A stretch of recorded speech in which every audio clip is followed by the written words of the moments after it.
எடுத்துக்கொள்ளுங்கள். லூக்கா 2ஆம் அதிகாரம் 8வது வசனத்திலிருந்து நீங்கள் 14வது வசனம் வரைக்கும் தொடர்ந்து யாராவது ஒருத்தர் சத்தமாக வாசிங்களேன்.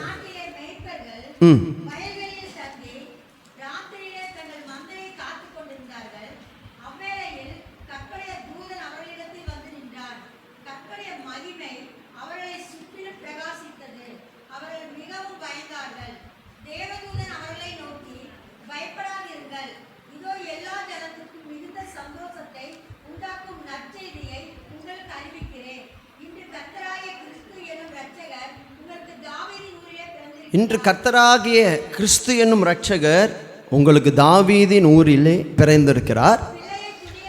பிள்ளையை துணிகளில் சுற்றி முன்னணையில் கிடத்திருக்க காண்பீர்கள். இதுவே உங்களுக்கு அடையாளம் என்றான். அந்த க்ஷணமே பரமசேனையின் திரள் அந்த தூதனுடனே தோன்றி உன்னதத்தில் இருக்கிற தேவனுக்கு மகிமையும் பூமியிலே சமாதானமும் மனுஷர் மேல் பிரியமும் உண்டாவதாக என்று சொல்லி தேவனை துதித்தார்கள். தேவதூதர்கள் அவர்களை விட்டு பரலோகத்திற்கு போன பின்பு மெய்ப்பர்கள் ஒருவரை ஒருவர் நோக்கி, நாம் பெத்லகேம் ஊருக்கு போய் நடந்ததாக கர்த்தரால் நமக்கு அறிவிக்கப்பட்ட இந்த காரியத்தை பார்ப்போம் வாருங்கள் என்று சொல்லி தீவிரமாய் வந்து மரியாளையும் யோசேப்பையும் முன்னணியிலே கிடத்தி இருக்கிற பிள்ளையையும் கண்டார்கள். கண்டு அந்த பிள்ளையை குறித்து தங்களுக்கு சொல்லப்பட்ட சங்கதியை பிரசித்தம் பண்ணினார்கள். மெய்ப்பராலே தங்களுக்கு சொல்லப்பட்டதை கேட்ட யாவரும் அவைகளை குறித்து ஆச்சரியப்பட்டார்கள். அல்லேலூயா. எதை குறித்து தியானிக்க போகிறோம் என்றால், இயேசு பிறப்பின் பொழுது ஏற்பட்ட சந்தோஷத்தை குறித்து தான் நம்ம ஒரு சில காரியங்களை பார்க்க போகிறோம். அல்லேலூயா. தூதர்கள் இயேசுவின் பிறப்பை குறித்து சந்தோஷப்பட்டார்கள். அல்லேலூயா சொல்லுங்க பார்க்கலாம். தூதர்கள் இயேசுவின் பிறப்பை குறித்து சந்தோஷப்பட்டார்கள். யார் சந்தோஷப்படணும்? பூமியில் இருக்கிற மனுஷங்க தான் சந்தோஷப்படணும் இல்லை? ஆனால் பூமியில் இருக்கிற எந்த மனுஷனும் சந்தோஷப்பட்டதை பைபிளில் சொல்லலை. யார் தான் சந்தோஷப்பட்டாங்கன்னா, இயேசுவோட பிறப்பின் பொழுது பரலோகத்தில் இருக்கிற தூதர்கள் தான் முதல்ல சந்தோஷப்படுறாங்க. அல்லேலூயா சொல்லுங்க பார்க்கலாம். அல்லேலூயா. இயேசு பிறப்பை குறித்து இன்றைக்கு நாம் எல்லாரும் சந்தோஷமாக இருக்கிறோம். இன்றைக்கி உலகமே பார்த்திங்கன்னா இயேசுடைய பிறப்பை குறித்து சந்தோஷப்படுது. ஆனால் இயேசு பிறந்த பொழுது இந்த பூமியில் சந்தோஷம் வரலை. ஆனால் இயேசு பிறந்த பொழுது எங்கிருந்து தான் முதல் சந்தோஷம் வந்துச்சுன்னா, பரலோகத்திலிருந்து பரலோக தூதர்கள் தான் முதல்ல சந்தோஷப்பட்டாங்க. அல்லேலூயா சொல்லுங்க பார்க்கலாம். அல்லேலூயா. அல்லேலூயா. நான் பேச எத்தனை பேருக்கு புரியுது? ஆமேன்னு சொல்லுங்க பார்க்கலாம். அப்போ என்ன அர்த்தம் அப்படின்னா, ஏன் பூமியிலிருந்து சந்தோஷம் வராமல் பரலோகத்திலிருந்து சந்தோஷம் வந்துச்சு அப்படின்னு பார்த்தீங்கன்னா, இயேசு பூமியிலிருந்து சந்தோஷத்தை கொடுக்கிறவராய் வரல, அவர் பரலோகத்தில் இருக்கிற சந்தோஷத்தை கொடுக்கிறவராக வந்ததுனால அவர் பிறந்த பொழுது பூமியில் சந்தோஷம் வரல, பரலோகத்திலிருந்து ஒரு சந்தோஷம் வந்துச்சு. ஆமேன்னு சொல்லுங்க பார்க்கலாம். அல்லேலூயா. ஆமேன். பரலோக சந்தோஷம்னு ஒன்று இருக்குது சிஸ்டர் பிரதர். இந்த பூமிக்குரிய சந்தோஷம்னு ஒன்று இருக்குது. பூமிக்குரிய சந்தோஷம் அழிந்து போகக்கூடியது. நீங்கள் சில நேரங்களில் பாருங்கள், கஷ்டப்பட்டு சம்பாதிக்கிறது எதுக்காக? பணத்தை சேர்த்துறது எதுக்காக? உழைக்கிறது எதுக்காக? ஓடுறது எதுக்காக? சந்தோஷமாக இருக்கிறதுக்காக தான். ஒரு மனுஷன் சந்தோஷமாக இருந்தால் தான் அவன் வாழ்க்கையை அவன் வாழ முடியும். சந்தோஷம் இல்லாத ஒரு மனுஷனால் வாழவே முடியாது. எத்தனையோ பேர் சூசைட் பண்ணி மரித்து போகிறாங்களே, அவங்கள கேட்டு பாருங்கள். சந்தோஷம் இல்லாததுனால தான் சூசைட் பண்ணுறாங்க, மரித்து போகிறாங்க. சந்தோஷம் என்பது ஒரு மனுஷனுக்கு அவசியம். ஆனால் அதே சமயத்தில் பூமியில் ஒரு சந்தோஷம் இருக்குது பாருங்கள், அது அழிந்து போகக்கூடிய ஒரு சந்தோஷமாக இருக்கிறது. ஆனால் அழியாத ஒரு சந்தோஷம் ஒன்று இருக்கிறது. அந்த அழியாத சந்தோஷத்தை தான் இயேசு கிறிஸ்து நமக்கு கொடுக்கிறதுக்கு இந்த பூமிக்கு வந்தார். அதனால தான் இயேசு பிறந்த பொழுது எந்த மனுஷனும் சந்தோஷப்படலை. ஏரோது கிட்ட போய் இயேசுவினுடைய பிறப்பை சாஸ்திரிகள் சொல்கிற பொழுது ஏரோது அந்த பிறப்பை குறித்து சந்தோஷப்படலை. ஆனால் இயேசுவின் பிறப்பை குறித்து யார் தான் அதிகமாக சந்தோஷப்பட்டார்கள் என்றால், பரலோக தூதர்கள் தான் அதிகமாக சந்தோஷப்பட்டார்கள். காரணம் என்னன்னா, இயேசு அழிந்து போகிற சந்தோஷத்தை கொடுக்கிறவரை இந்த பூமிக்கு வரவில்லை.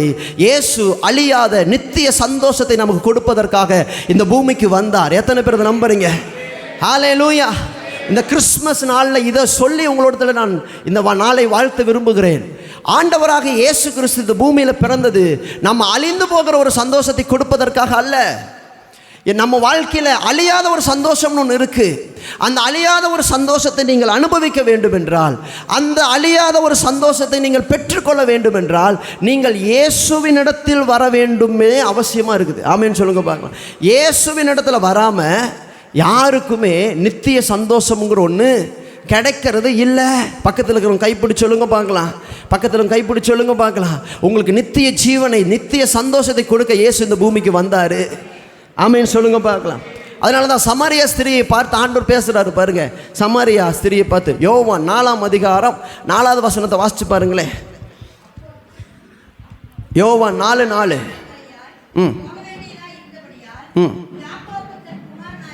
யோவான் 4:4. வாசிங்க வாசிங்க.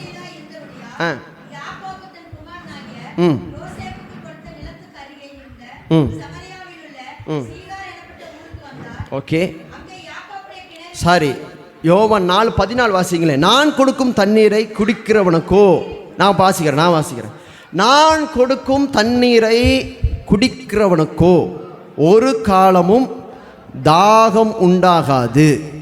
நான் அவனுக்கு கொடுக்கும் தண்ணீர் அவனுக்குள்ளே நித்திய ஜீவ காலமாய் ஊறுகிற நீரூற்றாயிருக்கும் என்றார். அல்லேலூயா சொல்லுங்க பார்க்கலாம். இயேசு ஒரு சமாரியாங்கிற ஒரு ஸ்திரியை பார்த்து பேசுகிறார்.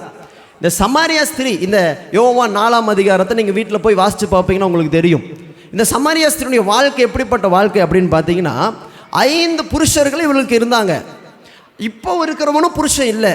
ஸோ இவனுடைய வாழ்க்கை எப்படிப்பட்ட வாழ்க்கைன்னா, சந்தோஷம் இல்லாத ஒரு வாழ்க்கை, சந்தோஷம் சமாதானம் இல்லாத ஒரு வாழ்க்கை பாருங்க. இந்த சமாரியா ஸ்திரியோடு கூட கர்த்தர் பேசினாரு. என்ன பேசுகிறார் அப்படின்னு பார்த்தீங்கன்னா, நான் கொடுக்குற தண்ணீரை குடிக்கிறவனுக்கோ ஒரு காலமும் தாகம் உண்டாகாது.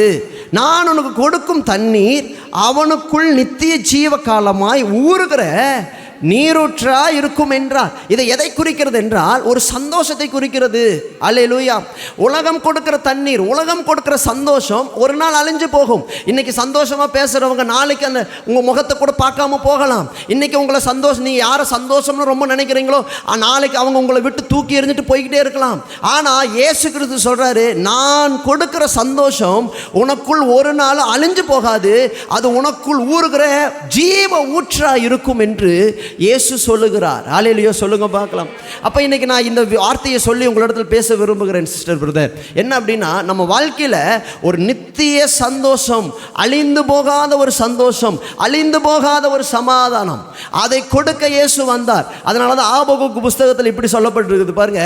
அத்தி மரம் துளிர் விடாமல் போனாலும், திராட்சை செடி பலன் கொடாமல் போனாலும், ஒலிவு மரம் கனிகளை கொடுக்காமல் போனாலும், மந்தையிலே ஆடுகளின்றி போனாலும், தொழுவத்திலே மாடுகளின்றி போனாலும், வயல்வெளிகளில் தானியமின்றி போனாலும், நான் கர்த்தருக்குள் மகிழ்ச்சியாக இருப்பேன், என் தேவனுக்குள் நான் மகிழ்ச்சியாக இருப்பேன் என்று வேதம் சொல்லுகிறது. ஹல்லேலூயா சொல்லுங்க பார்க்கலாம். ஆண்டவர் இயேசு நம்ம வாழ்க்கையில் எதை கொடுக்க வந்தார் என்றால், அழிந்து போகாத ஒரு சந்தோஷத்தை நமக்கு கொடுப்பதற்காக இயேசு வந்தார்.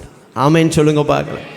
அவரை விசுவாசிக்கிறவர்களுக்கு, அவரை நம்புகிறவர்களுக்கு, அவரை உண்மையாக தேடுறவங்களுக்கு, அவரை உண்மையாக நேசிக்கிறவங்களுக்கு இயேசு தர்ற ஒரு பெரிய பரிசு என்னென்னா, அவங்களுக்கு அழிந்து போகாத ஒரு சந்தோஷம், அழிந்து போகாத ஒரு சமாதானம், அழிந்து போகாத ஒரு நித்திய ஜீவனை கர்த்தர் நமக்காக வைத்திருக்கிறார். ஹல்லேலூயா சொல்லுங்க பார்க்கலாம். ஹல்லேலூயா. ஆமென். கர்த்தர் நல்லவர். தொடர்ந்து ஒரு சில காரியங்களை நாம் பார்ப்போம். கர்த்தர் நம்மை ஆசீர்வதிப்பாராக. இயேசு பிறந்த பொழுது இயேசுவை பார்க்க யார் யாரெல்லாம் வந்தாங்க? மெய்ப்பர்களும் சாஸ்திரிகளும் வந்தார்கள். அல்லேலூயா சொல்லுங்க பார்க்கலாம். மெய்ப்பர்களும் சாஸ்திரிகளும். இதை குறித்து மட்டும் பார்த்துட்டு நாம் ஜெபம் செய்வோம், நேரம் இல்லை. ஸோ சீக்கிரமாக உங்களோட நான் பேசி முடிக்கிறேன். கர்த்தர் உங்களை ஆசீர்வதிப்பாராக. நல்லா கவனிங்க. மெய்ப்பர்களும் சாஸ்திரிகளும் வந்தார்கள். நீங்கள் லூக்கா 2ஆம் அதிகாரத்தில் வாசிக்கிற பொழுது 15வது வசனத்திலிருந்து நீங்கள் வாசித்து பார்ப்பீங்கன்னா, அந்த இடத்துல மெய்ப்பர்களை குறித்து வேதம் சொல்லுகிறது. அந்த வசனத்தை நீங்கள் எடுத்து வாசித்து பாருங்களேன்.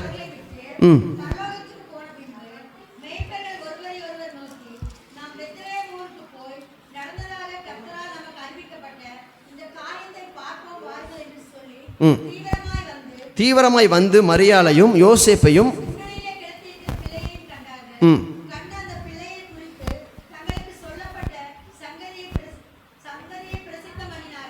மெய்ப்பராலே தங்களுக்கு சொல்லப்பட்டதை கேட்ட யாவரும் ஆமென். முதல்ல யார் பார்க்க வராங்க அப்படின்னு பார்த்தீங்கன்னா, லூக்கா புஸ்தகத்தில் மெய்ப்பர்கள் இயேசுவை பார்க்க வந்தார்கள். மெய்ப்பர்கள்னா யாருங்க? மெய்ப்பர்கள் என்பது ஆடுகளை மேய்க்கிறவர்கள். அல்லேலூயா. இந்த ஆடுகள் மேய்க்கிறவர்கள் பொதுவாக நீங்கள் எடுத்துக்குவீங்க அப்படின்னா, அவங்க வசதி இல்லாதவர்களாக இருக்கிறாங்க, அவங்க ஏழைகளாக இருக்கிறாங்க, ஞானத்தில் குறைவுள்ளவர்களாக இருக்கிறாங்க. அல்லேலூயா சொல்லுங்க பார்க்கலாம். காட்டிலையும் மலையிலையும் வாழ்கிறவங்களாக இருக்கிறாங்க, ஆட்டு பக்கத்திலேயே வசிக்கிறவர்களாக இருக்கிறாங்க. இவர்கள் தான் மேய்ப்பர்கள். அவர்களுக்கு நல்ல துணிகள் கிடையாது, அவர்களுக்கு நல்ல உடைகள் இல்லாதபடிக்கு அவங்க இருக்கிறாங்க. ஆனால் இயேசுவுடைய பிறப்பின் பொழுது யாருக்கு பரலோக இன்விடேஷன் வைக்குதுன்னு பார்த்தீங்கன்னா, இந்த ட்ரெஸ் இல்லாதவங்க, இந்த ஏழையாக இருக்கிறவங்க, காட்டிலையும் மலையிலையும் தூங்குகிற இந்த மெய்ப்பர்களை தான் முதல்ல பரலோக இன்விடேஷன் கொடுத்து அவங்களை கூப்பிடுது. ஆமென் சொல்லுங்க பார்க்கலாம். அல்லேலூயா, அல்லேலூயா. ஒன்று சொல்லட்டுமா? ஏழைகளை நேசிக்கிறவர் இயேசு, இல்லாதவர்களை நேசிக்கிறவர் இயேசு. இந்த உலகத்தில் உங்ககிட்ட ஒரு காசு இல்லையா, சொந்த பந்தங்கள் உங்களை விட்டுட்டு போயிடுவாங்கங்க. உங்ககிட்ட அழகு இல்லையா, உங்களை விட்டுட்டு போயிடுவாங்கங்க. உங்களுக்கு நல்ல வேலை இல்லையா, உங்களை விட்டுட்டு போயிடுவாங்கங்க. ஆனால் இல்லாதவர்களை தேடி வந்தவர் இயேசு. அவர் அவர்களை நேசிக்கிறவராக இருக்கிறாரு, அவர்களுக்கு உதவி செய்கிறவராக இருக்கிறாரு, அவங்களை எப்போ அவங்க பக்கத்தில் வச்சுக்கிறவராக இருக்கிறாரு இயேசு. ஆமென்னு சொல்லுங்க பார்க்கலாம். அப்போ முதலாவது கர்த்தர் யாரை தான் இன்வைட் பண்ணியிருக்கிறார் பாருங்க? ஏழைகளை இன்வைட் பண்ணியிருக்கிறார். ஆமென்னு சொல்லுங்க பார்க்கலாம். ரெண்டாவதாக நீங்கள் பாருங்க, சாஸ்திரிகளை பரலோகம் இன்வைட் பண்ணியிருக்குது. சாஸ்திரிகள் யாரு? நீங்கள் வேதத்தை எடுத்து வாசித்து பார்ப்பீங்கன்னா தெரியும். மத்தேயு புஸ்தகம் எடுத்துக்குங்க, அதில் நீங்கள் எடுத்து வாசிங்களேன்.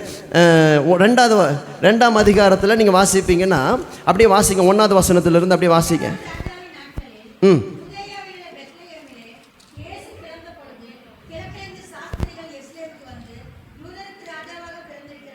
பாருங்க, சாஸ்திரிகள் வந்தார்கள். நீங்கள் அப்படியே 11ஆவது வசனத்தை வாசிப்பீங்கன்னா, அவர்கள் அந்த வீட்டில் பிரவேசித்து பிள்ளையையும் அதன் தாயாகிய மரியாளையும் கண்டு சாஷ்டாங்கமாய் விழுந்து அதை பணிந்து கொண்டு தங்கள் பொக்கிஷங்களை திறந்து பொன்னையும் தூப வர்க்கத்தையும் வெள்ளை போலத்தையும் அதற்கு காணிக்கையாக வைத்தார்கள். அல்லேலூயா சொல்லுங்க பார்க்கலாம். முதல்ல நாம் பார்த்தோம், மெய்ப்பர்களை குறித்து வேதம் சொல்லுகிறது. மெய்ப்பர்கள் என்பவர்கள் யார் என்றால், ஆவிக்குரிய அர்த்தத்தின்படி நான் உங்களோடு கூட பேசுகிறேன், அவர்கள் இல்லாதவர்கள், ஏழைகளாக இருக்கிறாங்க, ஞானத்தில் குறைவுள்ளவர்களாக இருக்கிறாங்க. ஆனால் இந்த சாஸ்திரிகள் என்பவர்கள் எப்படிப்பட்டவர்கள் தெரியுமா? அவர்கள் ஏழைகள் கிடையாது, அவங்க ஒரு அரண்மனையில் இருக்கிறவர்களாக இருக்கிறாங்க, ராஜா பக்கத்தில் இருக்கிறவங்களா இருக்கிறாங்க, பெரிய பணக்காரங்களாக இருக்கிறாங்க, வசதி உள்ளவர்களாக இருக்கிறாங்க, ஞானவான்களாக இருக்கிறாங்க, அறிவில் பெரியவர்களாக இருக்கிறாங்க. ஆமென் சொல்லுங்க பார்க்கலாம். முதல்ல பரலோகம் கூப்பிட்டது ஏழைகளை, ரெண்டாவது பரலோகம் கூப்பிட்டது யாரை?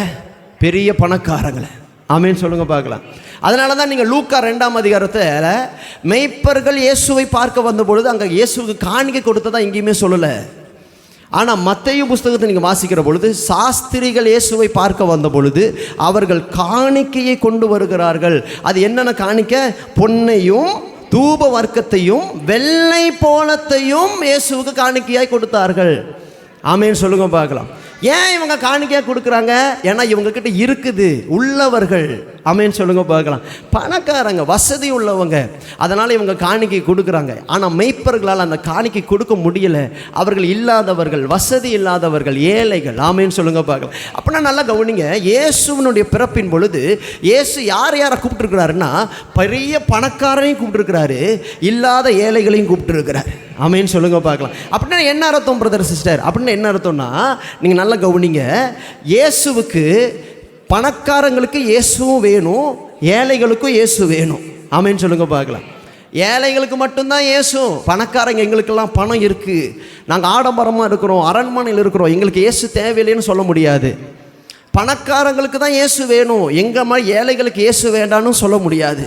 வேதம் நமக்கு சொல்லி தருது, அவர் எல்லா மனிதர்களுக்கும் கர்த்தராக இருக்கிறார். ஆமென் சொல்லுங்க பார்க்கலாம். அவர் ஏழையும் பார்க்கறதில்ல, பணக்காரனும் பார்க்கறதில்ல. 5000 ரூபாய் இருக்கிற கடனையும் அடைக்கிறதுக்கு இயேசுவால முடியும், 5000 கோடி கடனையும் அடைக்கிறதுக்கு இயேசுவால முடியும். ஆமென் சொல்லுங்க பார்க்கலாம். அரண்மனையில் தூங்குகிறவர்களுக்கும் இயேசு வேணும், காட்டிலையும் மலையிலையும் தூங்குறவங்களுக்கு இயேசு வேணும், ஞானத்தில் அதிகமாக இருக்கிறவங்களுக்கும் இயேசு வேணும், ஞானத்தில் குறைவுள்ளவர்களுக்கும் இயேசு வேணும். எத்தனை பேர் நம்புறீங்க? பணக்காரங்களுக்கும் இயேசு வேணும், ஏழைகளுக்கும் இயேசு வேணும். காரணம் என்னன்னா, இயேசு எல்லா மனிதர்களுக்கும் உங்களுக்கும் சந்தோஷத்தையும் சமாதானத்தையும் கொடுக்க வந்த ஒரே தேவனாய் வந்தார். எத்தனை பேர் அதை நம்புறீங்க? அல்லேலூயா சொல்லுங்க பார்க்கலாம். அல்லேலூயா. இன்னைக்கு நான் இதை நம்புறேன் பிரதர் சிஸ்டர். இன்னைக்கு நான் இதை விசுவாசிக்கிறேன். ஆண்டவருடைய பிள்ளைகள் ஒன்று புரிஞ்சுக்கங்க, ஆண்டவர் ஏழை பணக்காரன்னு பார்க்கறது கிடையாது. நீ கீழ் ஜாதி மேல் ஜாதின்னு கர்த்தர் யாரையும் பார்க்கறது கிடையாது. நீ ஒசந்தவன் நீ தாழ்ந்தவன் கர்த்தர் யாரையும் பார்க்கறது கிடையாது. ஆமேன்னு சொல்லுங்க பார்க்கலாம். அவர் எல்லாரையும் நேசிக்கிறார். அதனால தான் அவர் பிறப்பின் பொழுது பணக்காரனையும் கூப்பிட்டாரு, ஏழையும் கூப்பிட்டாரு. ஆமேன்னு சொல்லுங்க பார்க்கலாம். பணக்காரனும் இயேசுவை பார்க்க வந்து தான் ஆகணும், ஏழையும் இயேசுவை பார்க்க வந்து தான் ஆகணும். ரெண்டு பேரும் சபைக்கு வெளியில் கர்த்தர் பார்க்கறதுக்கு முன்னாடி வேணா அவன் பணக்காரன் இவன் ஏழையா இருக்கலாம். ஆனால் இயேசுவை பார்க்கிற பொழுது ரெண்டு பேரும் சமமாக தான் இயேசு பார்க்கிறாரு பாருங்க. அல்லேலூயா சொல்லுங்க பார்க்கலாம்.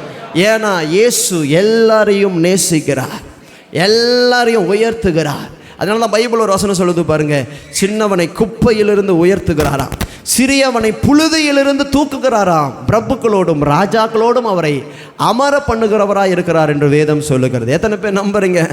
ஆமேன்னு சொல்லுங்க பார்க்கலாம். இன்றைக்கி நீங்கள் ஏழையாக இருக்கலாங்க, உங்களை இயேசு கைவிட மாட்டார். பிரதர் நீங்கள் ஒரு பணக்காரங்களாக இருக்கலாம், உங்களை இயேசு கைவிட மாட்டார். ஏன்னா இயேசு பணக்காரனும் பார்க்கறதில்ல, ஏழையனும் பார்க்கறதில்ல.